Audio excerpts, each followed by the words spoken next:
Please say sadhu. Sadhu, sadhu, sadhu.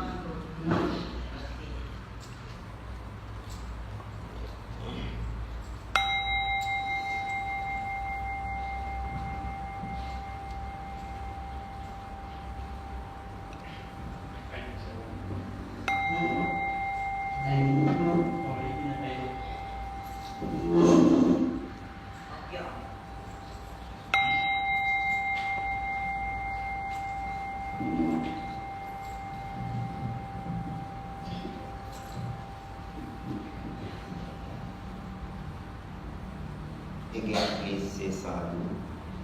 Sadhu, sadhu, sadhu. Dear brothers and sisters, and also Bhante, Dr. Chandima, may grant me the permission in order to introduce him to you. Actually, it gives me a great pleasure to introduce Venerable Dr. Gangodawila Chandima to you. He is a resident monk at Ottawa Buddhist Center in Canada. He is from actually Sri Lanka. He has been a lecturer in Sanskrit at the Department of Language Studies at the University of Sri Jayawardenepura in Sri Lanka. There he obtained his first degree with first class honors. Then he completed his masters, and at the end he successfully completed his PhD degree in the same university. After that, he went to Canada at Ottawa Buddhist Center. He is conducting meditation retreats, Dhamma talks, Dhamma discussion. Meanwhile, he is a visiting lecturer at several universities in Canada and also in Sri Lanka also. While he was working as a lecturer in University of Jayawardenepura, he worked as a visiting lecturer also in Sri Lankan universities also. Whatsoever, when we talk about him furthermore, he is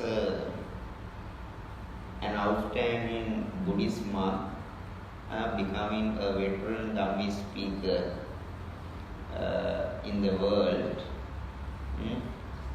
I think when he comes to Malaysia, he came from many Europe countries, having visited and having delivered some Dhamma talks, even at University of Oxford and Cambridge. Also, I saw from his Facebook, and also I am also very happily listening to his talks through the Facebook and by using social media. Suddenly I messaged him, Venerable Sir, I also want you to deliver Dhamma talk at my center. He said, Venerable, only 28 is the free day I can conduct. So I agreed, and currently he is residing temporarily at land Ti-Ratana our Vihara. And the other news is actually he is a very good friend of our Bhante Sadda also. So whatsoever, it is a privilege his arrival to Lumbini garden, and also I think you are very fortunate to listen to a very good Dhammist talk. Here he is expert in Sanskrit, Buddhist philosophy, Buddhist culture, Pali, as well in English. He is a talented Buddhist monk at his childhood. So whatsoever, at this time I warmly welcome Bhante Dr. Gangodawila Chandima Thero to the Lumbini garden on behalf of our Chief Reverend Datuk Sri Dhammaratana Nayaka Mahathero, the Chief High Priest of Malaysia, and all the members of our management committee, and on behalf of all the Ti-Ratana monks. Our devotees also may say 3 times sadhu to welcome our Bhante to our center. Sadhu, sadhu, sadhu. Now it is time for the Dhamma talk. I think this is enough for the introduction, and I don't want to take the much time to waste for the introductory part. I would like to invite Bhante Chandima to conduct this Dhamma talk, and he will observe you 5 precepts, then he will conduct the talks. Say sadhu one more time. Bhante. Which is there, 8:38. Small watch.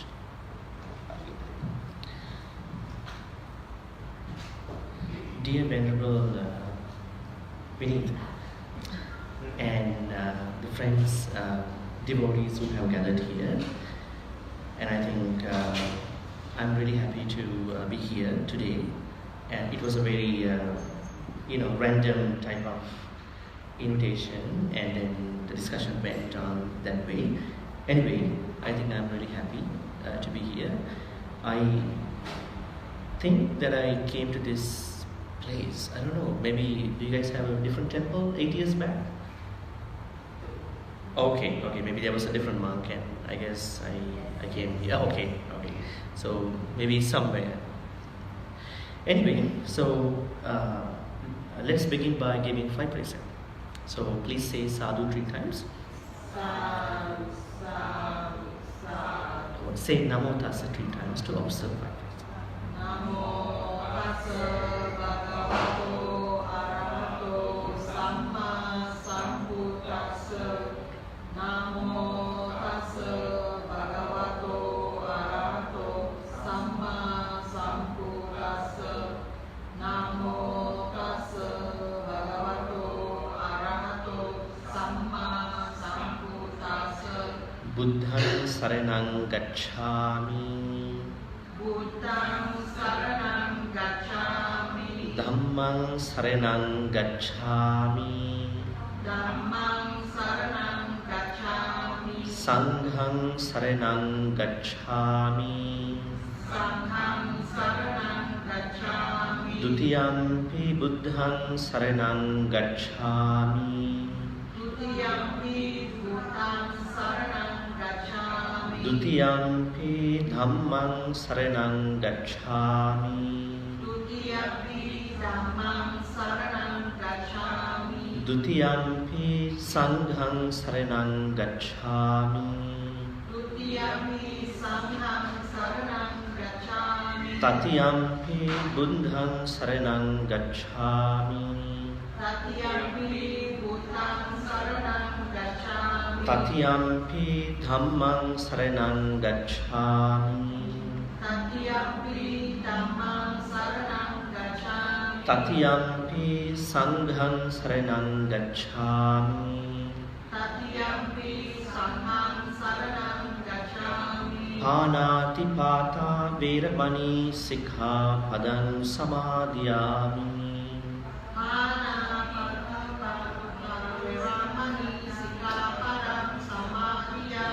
Adinnādāna veramani sikkhapadang samadhiyami. Adinnādāna veramani sikkhapadang samadhiyami. Kamesu michachara veramani sikkhapadam samadhiyami. Kamesu miccācara veramani sikkhapadam samadhiyami. Musabada veramani sikkhapadam samadhiyami. Musavada veramani sikkhapadam samadhiyami. Surameraya manchapama dattana veramani sikkhapadam samadhiyami. Sura veramani sikkhapadam samadhiyami. Sadhu, sadhu, sadhu. Okay, dear friends in the Dhamma, today we're going to talk about a topic on how to be a wise person, which I don't think that you are not wise, but maybe you are wise, maybe you are unwise, maybe a mixture of both of them. But we're going to talk about what is being wise, and are there any, different, aspects of being wise. Okay. So what do you think about being wise? Anybody of you? Maybe you may have an answer about what is being wise already. Can anybody say something about being wise? What do you think about being wise? Or any idea? You don't need to be necessarily, base your answers on Buddhism, but in general, what is being wise? Pardon me? Let me try. What's that? Let me try answer you. Okay, please. Okay, everybody is educated and that bring wisdom to them as they get educated along the way. The deeper they study, they get educated, the wiser they become. That is one wisdom that we get. Okay? So how do people getting wiser with education? Simply because they study at a college, university, how do they become wiser automatically? So do you mean like all the graduates, undergraduates, postgraduates, they are wise people? That is education. It prepares them to come up to the working life, say, and on top of that, it will help them in their wisdom, in their environment, how to perhaps work with people, how to perhaps get work done. So what about the people who don't study at a college, university? There are many, many people too. Yes. So what do you think about them? So Perhaps they obtain wisdom through something called streetwise. streetwise, okay, with experiences. Yes. Okay. Streetwise. So do you see any difference between the book smart and the streetwise people? The book smart people are people who base their knowledge or whatever the wisdom on the books, and the street smart are just base their wisdom on their hands-on experiences. But there are people who have the both as well. So you put them into just being street smarts, right? Anyway, I get what you mean. Anyway, okay, that's a bit of a secular interpretation about being wise. Okay, anybody else has something else to say? What is being wise? That means, do I have to admit that you are not wise if you don't come up with an answer?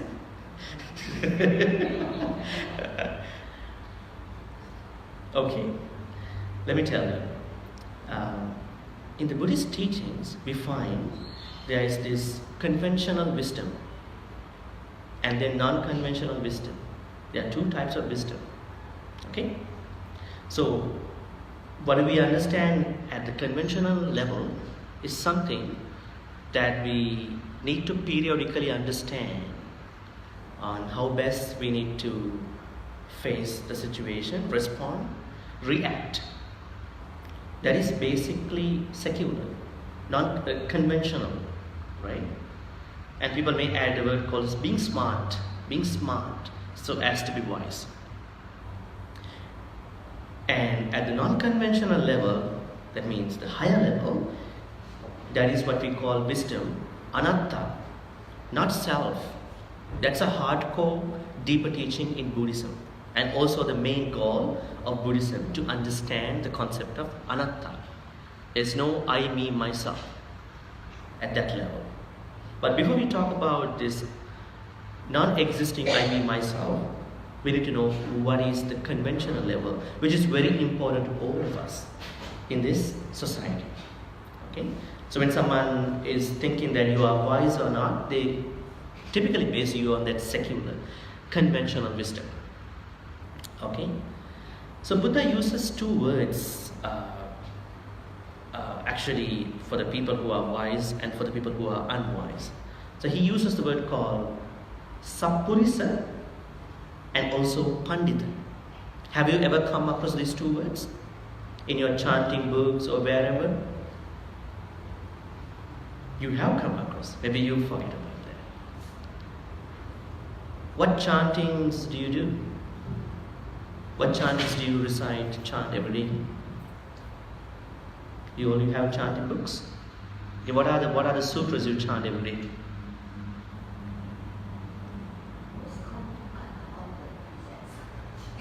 Not the precepts. After the precepts, like you get it. Oitipiso is not a chanting. It's the statement that you say to the Buddha, right? Contemplate the 9 great qualities of the Buddha. No. Sutras actually. Mangala Sutta. Do you know that? Bahudeva Manusacha Mangalani Achit Asevanacha. Have you ever come across? Yes. And then Ratana Sutta, Metta Sutta, these are the sutras. Okay? So in the Mangala Sutta, what usually happens is that there was a big controversy going on among the people in India as to the auspicious or the highest blessings in the life.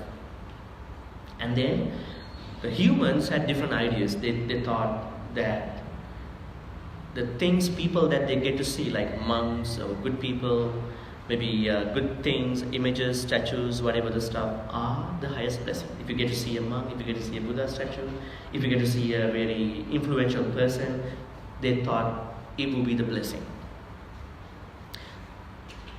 Some others thought, no, it's not the things that they can see, but the sounds. Let's say a chanting, let's say maybe it could be a bad sound from some animals that they thought it would be a bad thing happening, right? Sounds, they thought the highest blessings comes from sounds, right? Like you believe that the chanting. Looks like the time is wrong. 7:50. Is it?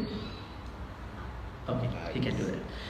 Some other people thought it's the thoughts that they can have for getting the blessing. Let's say if you have a good thought, that's the only blessing, not the visible stuff, not the sounds. So this was actually going on and on actually. And this controversy even went up to the heavens. So the devas were also really confused. So one deva came to see the Buddha one night and then asked the Buddha, so these people in the universe, they're having a lot of discussions of what the blessings are, highest blessings are. Can you please tell us what they are in the real sense? And then Buddha started saying 38 blessings. There are 38 blessings. They are given in the Mangala Sutta. The first blessing that Buddha talks about is Asevanacha Balana and Panditanacha Sevana. That means the company with the bad people, the unwise people, and the company with the wise people. Those are two highest blessings. Actually, if you don't accompany the unwise, if you accompany the wise, those are two highest blessings. Actually, they are the entry points of our life. Now think for a while, if you made a bad connection with a bad person, like unwise person, Bala, Asappurisa or Bala, unwise person, your whole life is going on a slippery slope. Right? If you made a good connection with a wise person, then your whole life is going on a good track. Now we have to find out what does Sappurisa or Pandita mean and what does Bala or Asappurisa mean. Right? Okay. So who is a wise person in this context? Who is a Sappurisa slash Bala? Sorry, Sappurisa slash Pandita at the conventional level. In the sutta called Bala Pandita Sutta in the Majjhima Nikaya, Buddha talks about how do we understand, recognize an unwise person, how do we recognize a wise person. So then he explains this way in Pali language. Duchintita chinti, dubbhasita bhasi, dukkata kammakari. Duchintita chinti. If someone always thinks unwholesome thoughts, dubbhasita bhasi, if someone speaks always unwholesome words, and dukkata kammakari, if someone acts or executes always the bad actions, unwholesome actions, that person is the unwise person. Okay? Which you call in Pali Bala or Asappurisa. So that's the person Buddha talks about in the Mangala Sutra, Sevanaja Bala. Don't associate the bad guys, unwise guys. And the opposite is the wise people. Who are they? Sojintita chinti, subhasita basi, sukata kammakari. If there is someone who always thinks wholesome thoughts, and subhasita basi, if someone always speaks wholesome words, and sukata kammakari, if someone always executes wholesome actions, he or she is a wise person, which is called Sappurisa or Pandita. Now I have a question for you. So what are the wholesome thoughts, wholesome words and wholesome actions that these two individuals do or do not? Does anybody have an idea about it? What are the wholesome thoughts? What are or how many are there? How many wholesome thoughts are there? How many wholesome words are there? How many wholesome actions are there? I want you to engage in a conversation so that you won't feel, boring. No idea? That means, yeah, please. Loving kindness actions, compassionate actions. Oh, that's a pretty broad explanation. I mean, if you can narrow down to specific actions, thoughts, but that's what I am what the texts are talking. Someone do something good, you praise him, you say something good about his action. What kind of crazy actions? Thoughts, words? Like you see someone maybe changing his bad character, you can say that it's a good action, you are moving to the right path. Something like this. Okay. You are doing to encourage people. Okay. Yeah, or if someone do something bad, also you tell me this is not the right way, but in the correct manner, you say. So you bring him to the right path. Okay. So I was asking, does anybody of you know what are the wholesome actions by name? What are the wholesome thoughts by name? What are the wholesome thoughts by name? Not just a pretty broad explanation. It's okay, at least you tried. The 5 precepts. No? Okay. Let me tell you. There are 3 wholesome thoughts. There are 4 wholesome words. There are 3 wholesome actions. How many wholesome actions are there? 3. How about the wholesome words? 4. And wholesome thoughts? 3. Okay. Let's talk about the wholesome thoughts. What are they? The first one, not being envious, which you call abhijja in Pali. Abhijja. Not being envious. What is being envious?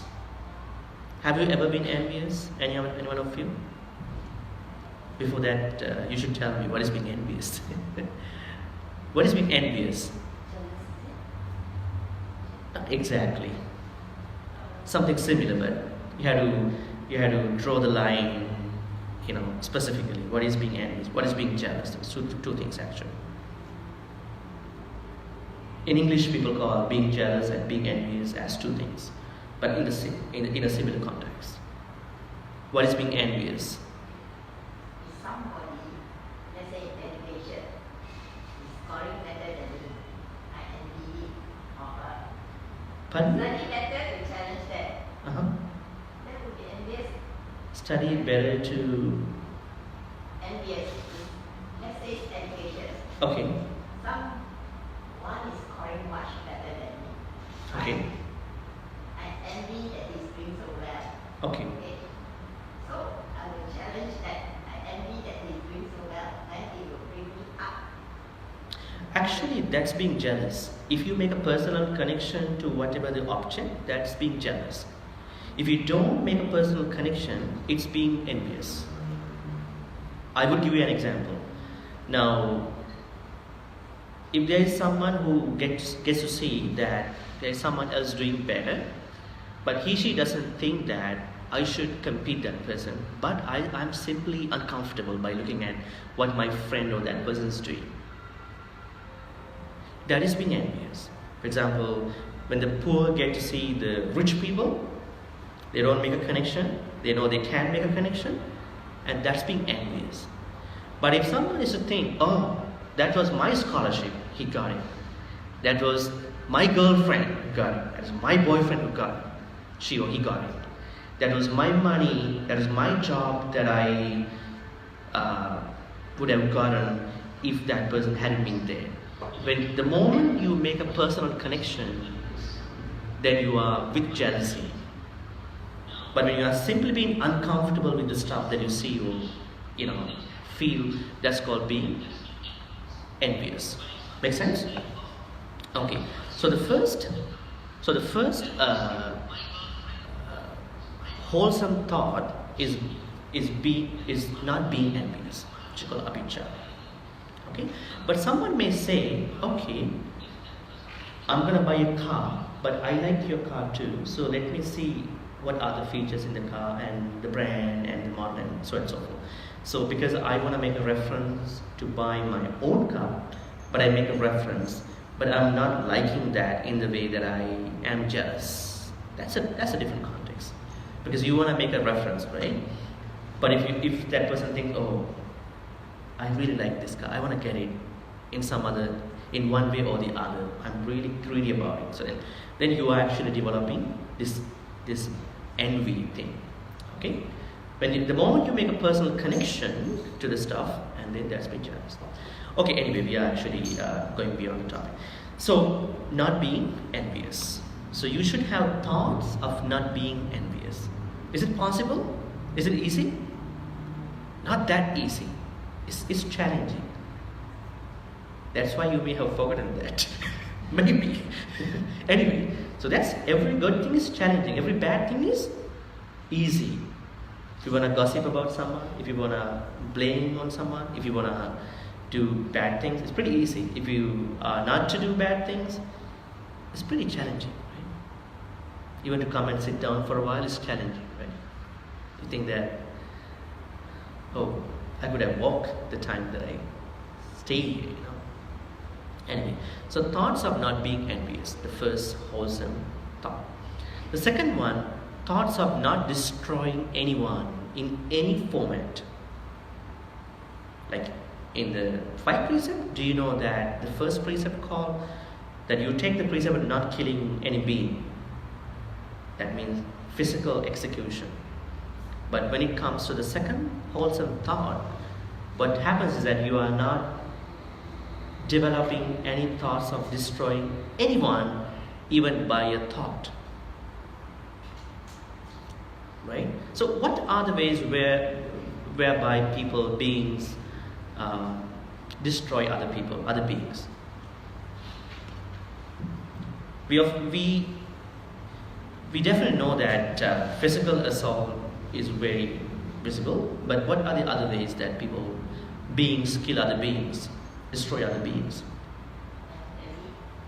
Mental, that's bullying, right? So people can bully other people by using the racial profile, discrimination, ethnicity, religion, what else? Education, job, white collar, blue collar, right? What else? There are a lot of other ways people can use to bully other people. So bullying is one way of destroying other people, other beings. What else?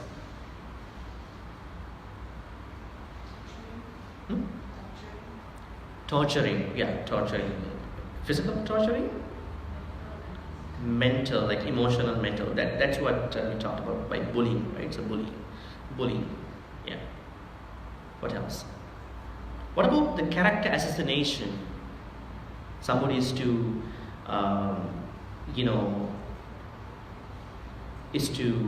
distribute misinformation of someone, a good person. Let's say there's a good person, and on social media, maybe on Google, on internet, maybe at the level of rumors, at the level of gossiping, they're gonna say, okay, that person has done this thing. Misinformation. They're sharing misinformation, right? So that's called character assassination. That could be even worse than torturing someone, bullying someone, because you are destroying someone's image. It's pretty bad, actually. Even now, at this point, what Buddha says is that even the thought of destroying someone by character is an unwholesome thought. Not that actual doing, even a thought. Right? Do you know the people who share misinformation? They just hit the button, share button. It's pretty easy, right? Hit the share button. Bad information, misinformation. They make two bad things. One is they break the fourth precept in the five precepts, musabada, and also they make this unwholesome thought, right? Because whenever you are sharing information that will not really happen, then that is misinformation. So never ever share misinformation. If you don't know, then just leave it. Even at the level of social media, even at the level of your personal, whatever, conversations. I don't know, In one of the sutras, Buddha talks about integrity, which is very important, honesty. He says, a good person de-emphasizes one's good things and emphasizes his mistakes. Have you seen such people? A good person de-emphasizes one's achievements, good things. She is not up there, I have done this, I have done this. Unless someone else is going to talk about it, he's a good person, she's a good person.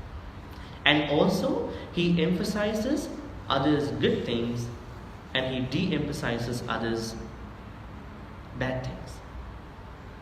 Think about the people who are doing the other way around.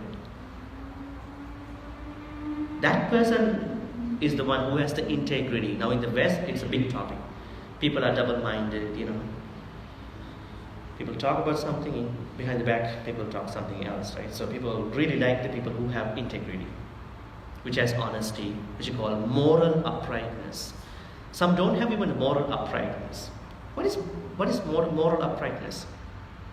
Let's say you see the mistakes, faults of other people, but when it comes to your friends, your family, you don't get to see that because you're going to take over those mistakes with whatever your affection and love. Buddha says that's pretty wrong, right? You're going to see each bad thing, each wrong thing. Bad is bad, good is good, right?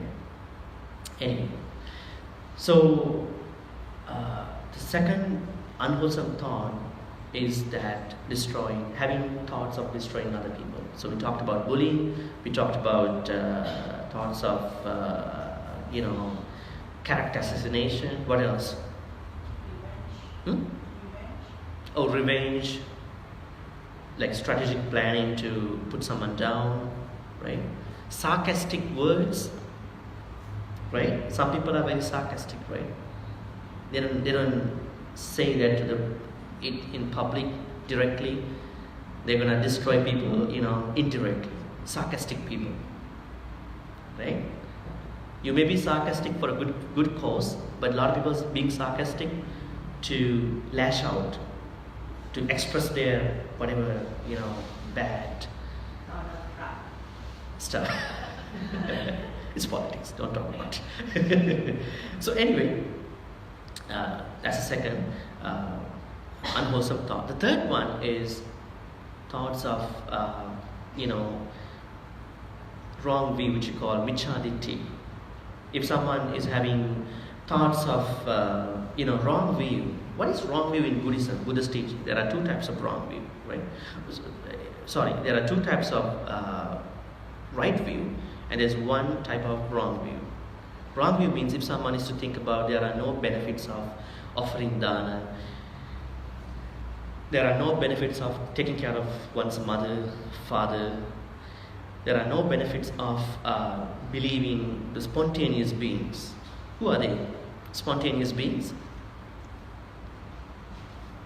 Are there beings? Are there kind of a beings called spontaneous? Who are they? There are spontaneous beings which you understand by devas and brahmas who were born without a parental connection. Right? Those who were born without a parental connection, without mom and dad, they are called pretty much spontaneous beings, which we might have not seen, but begin to believe in Buddhist teachings. So anyway, so these are the wrong, unwholesome thoughts. So usually the unwise person can be understood with these unwholesome thoughts. You may not see, but you may notice the way that person thinks.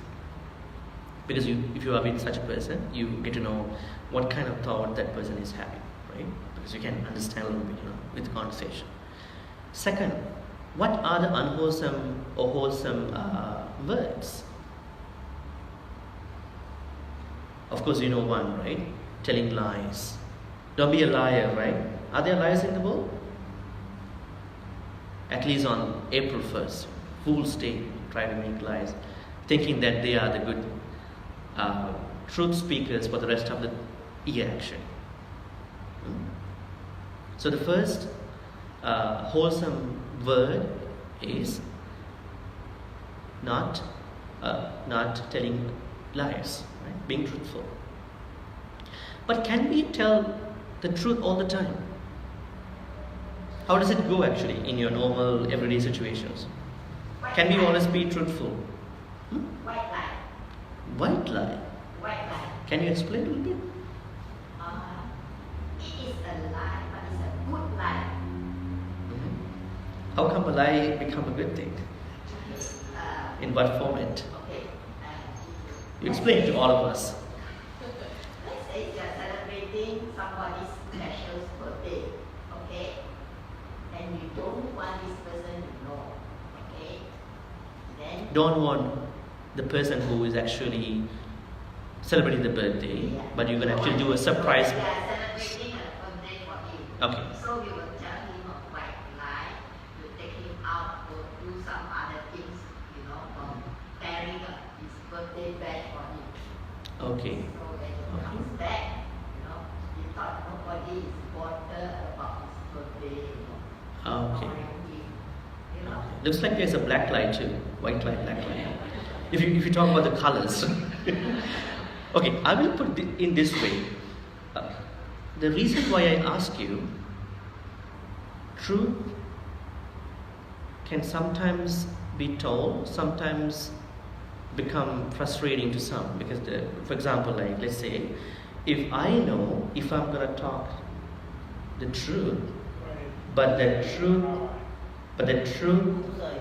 leads to a commotion, fight, or an argument, I need to postpone that truth for a while, because I know there will be a problem. Not that I'm going to tell a lie. I'm not going to tell a lie, but I'm going to postpone it. I know the truth, but I know because of my truth there's going to be a problem. I'm being very smart. You need to be very smart. But someday, when things are okay, you're going to tell, I didn't tell that because I really knew that there would be a problem. So that's why I was telling you, the truth has to be told being very smart. Make sense?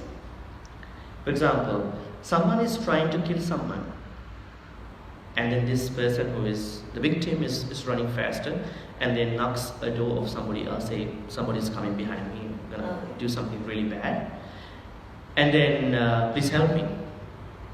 She says inside the house, oh please come on in, and you could probably hide under the bed or maybe in the closet. And that person saw, this person went inside the house and then knocked the door, and then asking that person, the house owner, was there someone like this came in? Okay, now this would be the typical answer for people like who don't know this, being smart. Okay, I never tell lies. He came in, he's under the bed over there.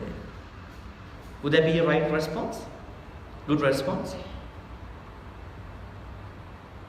What could be a good answer? What could be a good way of replying to that person? So she needs to protect that person in the first place, because you want to protect one's life. So you need to be smart in telling the truth. That's pretty important. Rather than being like the media, report everything what they hear, what they saw. Don't think about the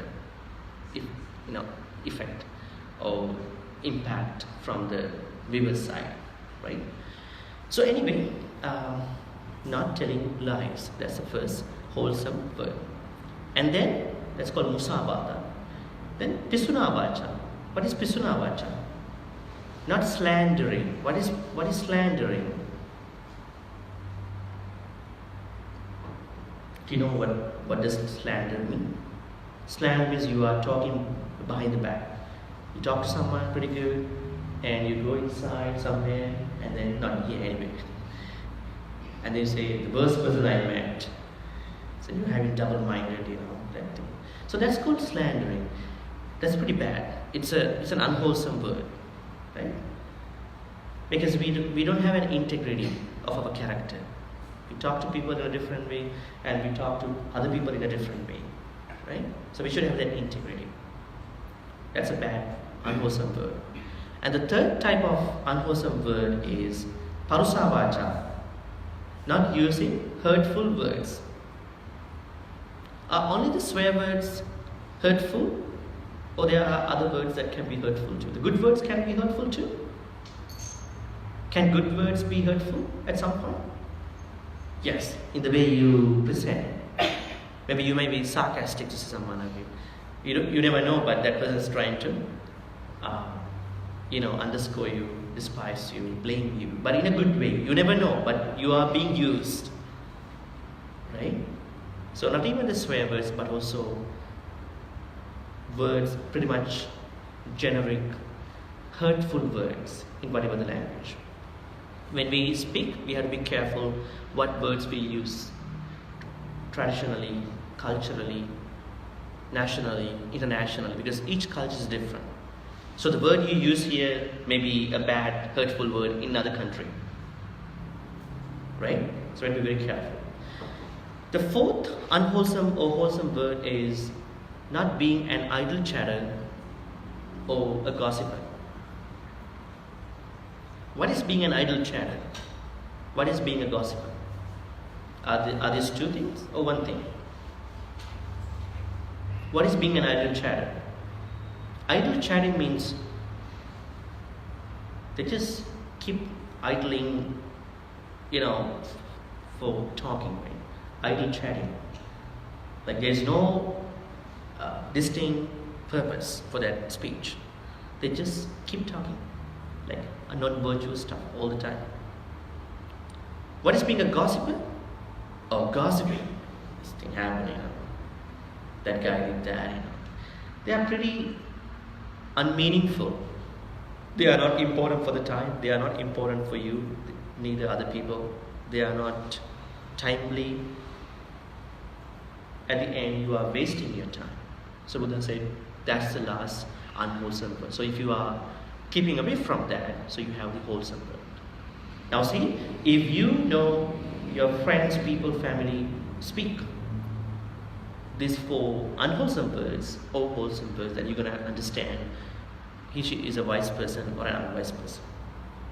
Make sense? And what about the unwholesome or wholesome actions? How many unwholesome, wholesome actions are there? 3. Not killing, not stealing, not. What's the 3rd precept? How do you translate that? Can any one of you tell me the 3rd precept in the 5 precepts? You have to go one by one to think about it. What's the 3rd precept? Well, monks are always giving those ones. Huh? Moral action. No. How can you tell me the Pali one? Pali sentence. What's the 3rd precept in the 5 precepts? Kamesu michachara viramani sikkhapadas. Kamesu, so not misbehaving in the sensual pleasures. Looks like you've never been taught these things. Anyway, so the first one, the first unwholesome action is killing, and the second unwholesome action is stealing. The third unwholesome action is misbehaving in sensual pleasures. Okay, so the opposite are not killing, not stealing, not misbehaving in sensual pleasures. How many sensual pleasures are there? How many senses are there? How many sensual pleasures are there? How many? How many senses do you have? 5 senses. Can you name them? Sight, smell, taste, sound, and touch. Touch. Okay. Is that the way that you prioritize your senses? Sight is the first one. Smell. Okay. Eyes, ears, nose, tongue, body, and mind. That's the coordinative sense. In the West we call seeing, hearing, smelling, tasting, touching, thinking. Okay? So what are the sensual pleasures associated with these senses then? What do you take from your eyes? What do you take from your sounds? Sorry, your ears. What do you take from your nose? What do you take from your tongue? What do you take from your body, tongue, and the mind? What do you take from your eyes? Images. Yeah, pretty much the sight. Images, right? And then what about the ears? Sounds. Okay. What about the nose? Smell. What about the tongue? Taste. What about the body? emotion. Huh? What's that? Feel. No. What do you take from your body?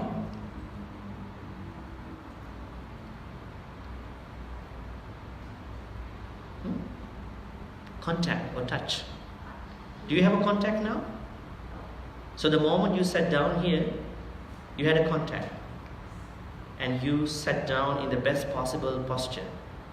But as the Dhamma talk goes on, you felt like, oh, I need to switch my legs, because you didn't feel like that's the best posture.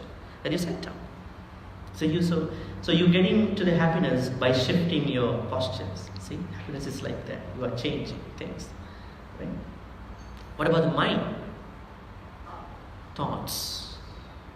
Okay?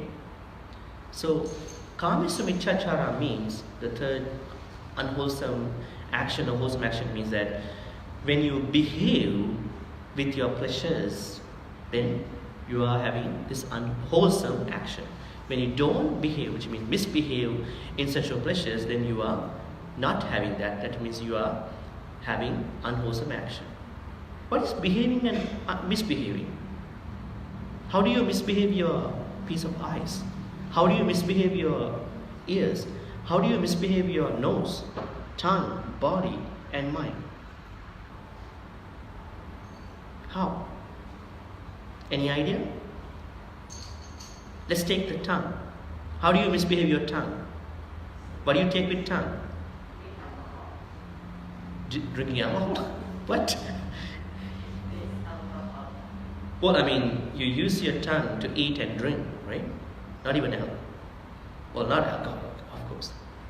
Drinks, beverages, and food, right? Whatever. Do we have a boundary for our tongue?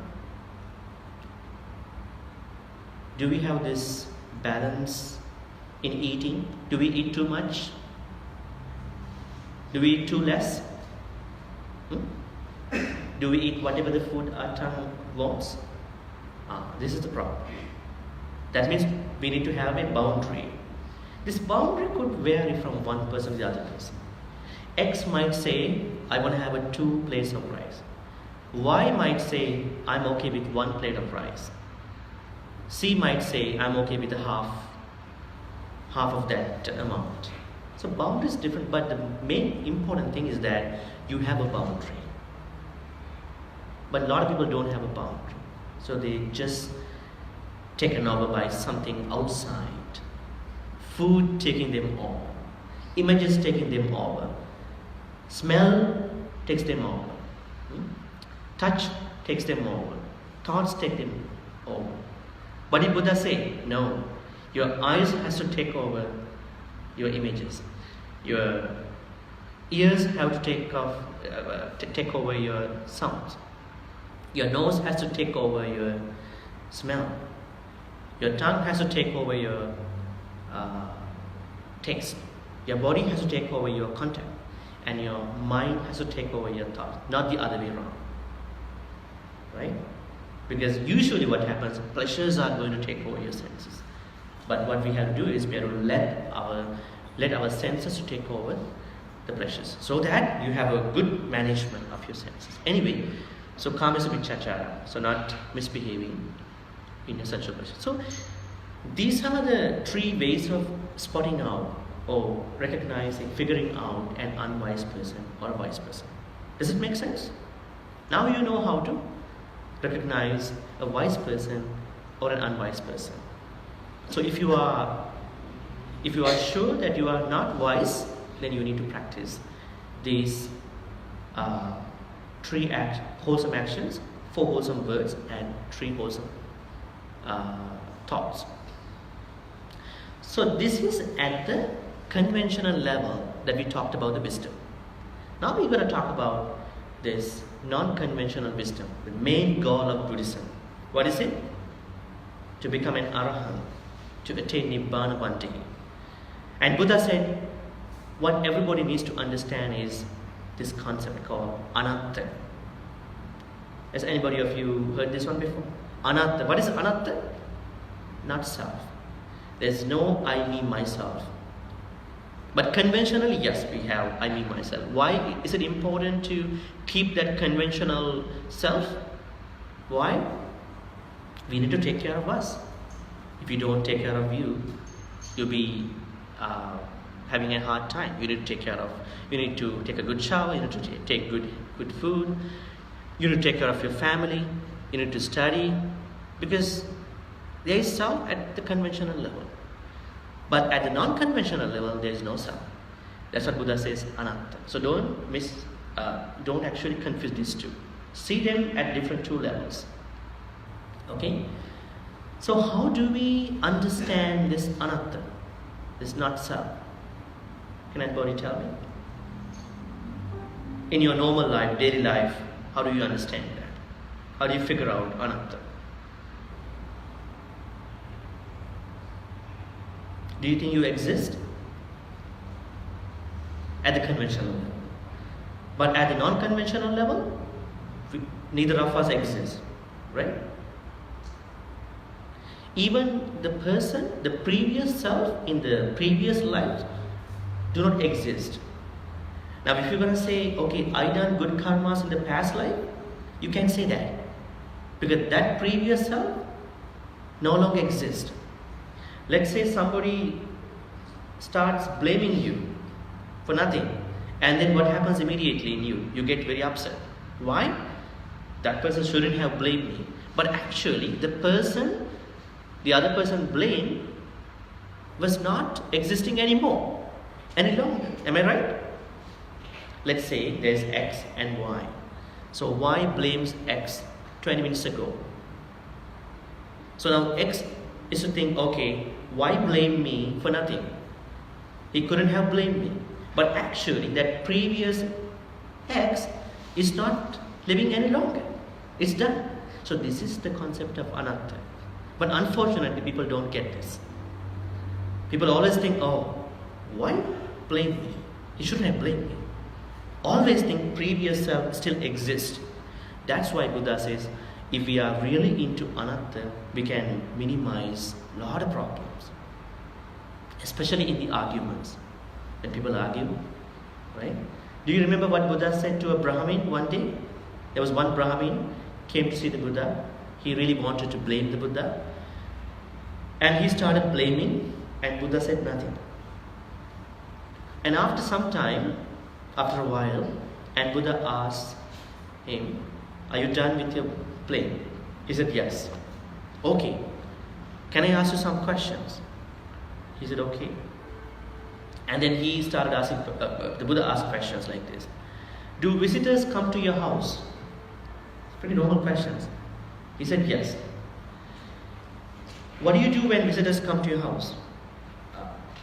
We usually serve them with sweets, confectionaries, and all the good things. We never let them leave without being, served, without our hospitality. Okay, what if that your visitors are to say, we just had our breakfast, lunch, or brunch, or dinner. What do you do with the food? Doesn't matter. We're going to have it later. In the same way, you gave me a nice treat now. I don't want to take it. Please take it back. The blame. See how Buddha responded. Have you ever thought that way? We're trying to learn Buddha's teachings, but we never study Buddha's character life. See? It's pretty easy. So Buddha was trying to convince him that this self, not self-thinking. Right? So then, at the non-conventional level, what we have to understand is this anatta concept and to use it in our practical life. So that means, at the conventional level, we know I exist to the level that I can take care of myself and my family, friends. But in the hardcore, deeper level, none of us exist. So if we can use that hardcore, deeper teaching in our day-to-day life at the right time, then we can avoid a lot of problems. We can be wiser and wiser. Okay? So that's what I was trying to share with you about being wise at the conventional level as well as the non-conventional level.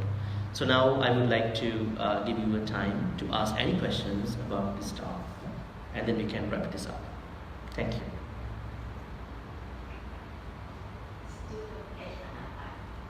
You still don't get anatta. Okay. Anatta means there is no permanent self exist in this life or to the other lives or the lives that we spent. It is just an amalgamation of the 5 aggregates. You know what they are? Rupa, Vedana, Sanya, Sankhara. Rupa means what is Rupa?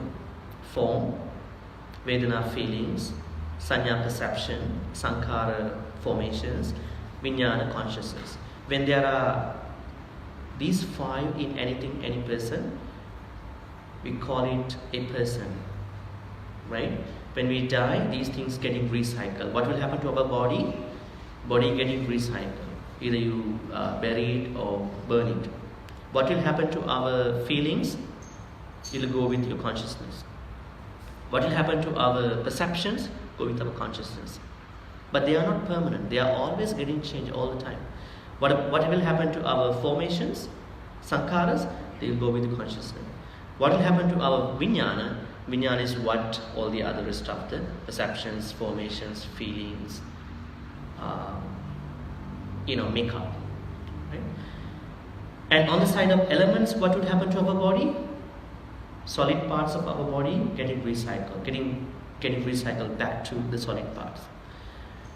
And then fluid parts of our body going back to the fluid parts.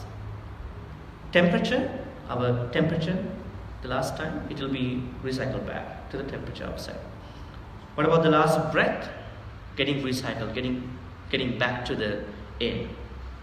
So it looks like it's a good recycling system.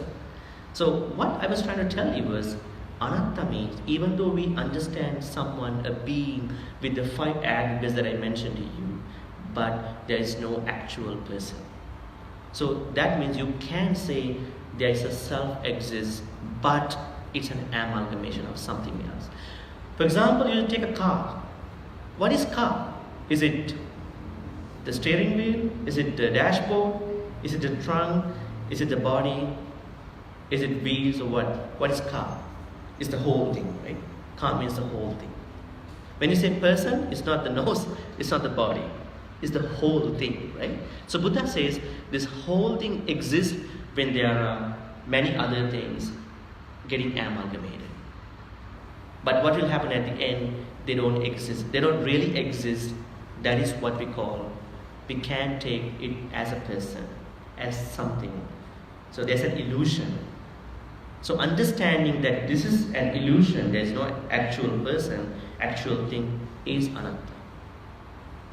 But you have to understand from different angles this anatta concept.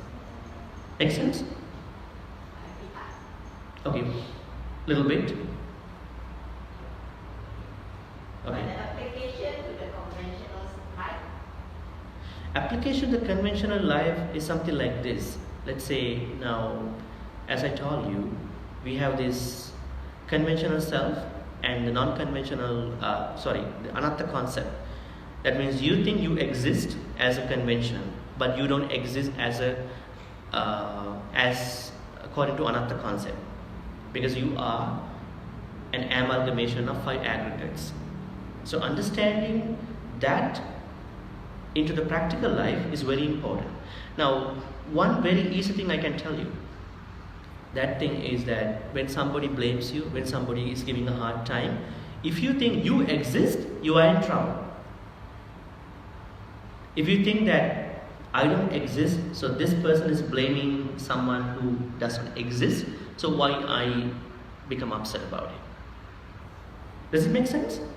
That's a very practical example, because we always think we exist.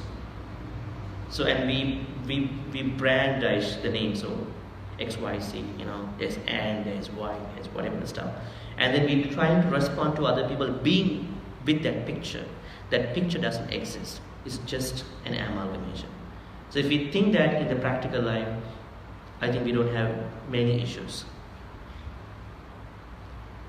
Make sense? Any other questions?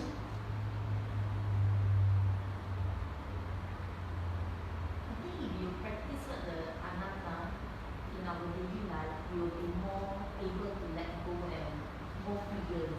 Yeah, of course, yeah. But unfortunately, people don't think that anatta is something that they can do. Anatta is pretty simple.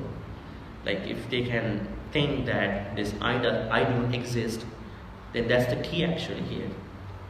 It's pretty easy to let go, renounce stuff. You may let go mentally, but you may enjoy this stuff, right? Sometimes people think letting go means that you have to give up everything. No. You have to give up mentally. Sometimes you are with a family, you are with a job, you need money, it's okay. But the problem is, are you able to give up, or are you able to tolerate? Are you able to experience any loss of these things at any time? Are you able to do that? That means you are keeping them, at the same time you are highly actually craving for the stuff. Buddha said you can use whatever things you want, but don't cling to them. So try to make a space in you in order to let go at the right time. That's what Buddha. So that means anatta concept.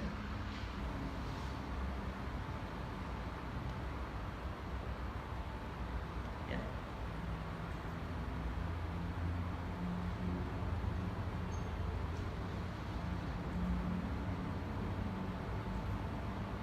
No questions.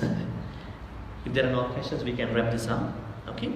Okay, so let's share all the good karmas with the departed relatives and the devas and brahmas. So may all the good karmas that you all been collecting so far be shared by all departed relatives in the name of all of you in this life or in the previous lives. May they be happy and peaceful. May they attain the supreme bliss of Nibbana. Sadhu, sadhu, sadhu. Idam me jnati nangotu sukita hantu jnatayo. Idam me jnati nangotu sukita hantu jnatayo. Idam me jnati nangotu sukita hantu jnatayo. We are also going to share all the good karmas with the devas and brahmas. May all the devas and brahmas share in all these good karmas and then protect and bless all of you, including the venerable monk here and all the other monks. And the devotees who could show up today, who couldn't show up today with some other reasons. May the devas and brahmas protect and bless all of you for good health, quality life, good education, career, for all the good prosperity, because we are at the end of the year now, right? So we may have a lot of resolutions for 2019, right? It's like a few days away. So may all the devas, brahmas bless for all the good things that you kindly expect, wish in this last week of the year and the next year that is upcoming. At the same time, may all the devas and brahmas be happy and peaceful. May they attain the supreme bliss of Nibbana. Sadhu, sadhu, sadhu.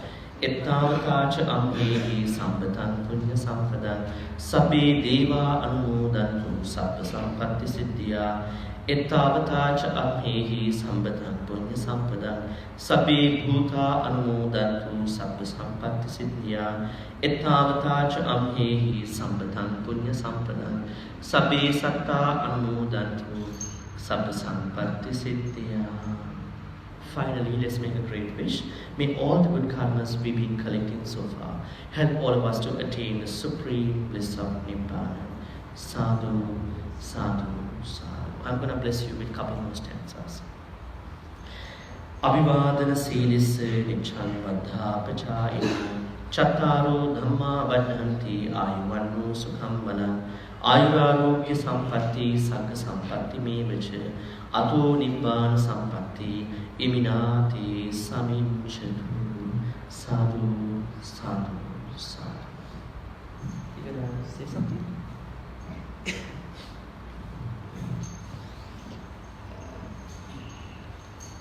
Thank you so much, Bhante, Chandima, for conducting the valuable Dhamma talk, important Dhamma talk. And also thank you so much all of you for participation for the Dhamma talk. Already Venerable Doctor has transferred the merits into the names of departed ones, deities, as well. You also he wished the well-being, happiness. At this moment, I take this opportunity to transfer the merits to him also by conducting the Dhamma talks. Everywhere he also accumulates so much merits by the firm determination of that truth, by the power of that meritorious power. May Bhante, Dr. Chandima also be well, happy, comfortable and peaceful always. May he be free from suffering. May he be successful and happy in the life. May he be able to attain supreme bliss of Nibbana. Sadhu, sadhu. And also may your parents also receive these merits. We cannot forget. Having a monk, giving a son to Buddha's order to become a monk, to make a monk, it is a very rare opportunity. So, Bhante Chandima's parents, mother and father also collect merits. Whatever he does, everywhere, in giving Dhamma knowledge, they also accumulate the merits. May they also be well and happy. May they be able to attain supreme bliss of Nibbana.